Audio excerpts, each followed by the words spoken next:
do foreign policy. Right now, China's President Xi Jinping is in Moscow. He's meeting with Vladimir Putin. This comes one day after Putin made a surprise visit to the Ukrainian city of Mariupol. Mike Tobin is in Ukraine. The latest, please, Mike Tobin.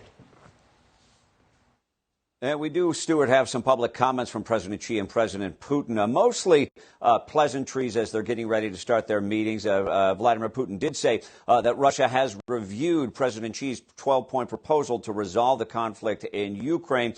He said that Russia respects them. They're open to negotiations. The Ukrainians not as much open to negotiations. Ukrainians are watching very closely to see if China can diffuse the isolation that Putin now experiences, and they're very interested to see just how much support China will offer to Russia. The Ukrainians, at least one parliamentarian with whom I was speaking earlier today, does not believe that China is going to go as far as to offer Russia weapons. While President Xi has written that he's interested in a reasonable way to end this conflict, Ukrainians aren't interested in a ceasefire until there is a complete withdrawal, including Crimea.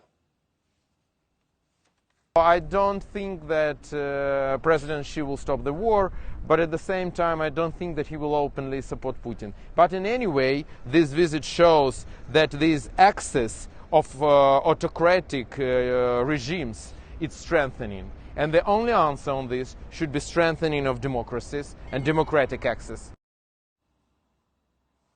Now, Vladimir Putin was uniquely defiant over the weekend, facing an arrest warrant issued by the International Criminal Court for the alleged abduction of 16,000 Ukrainian children. He showed up not only in Crimea, but he stepped onto the Ukrainian mainland.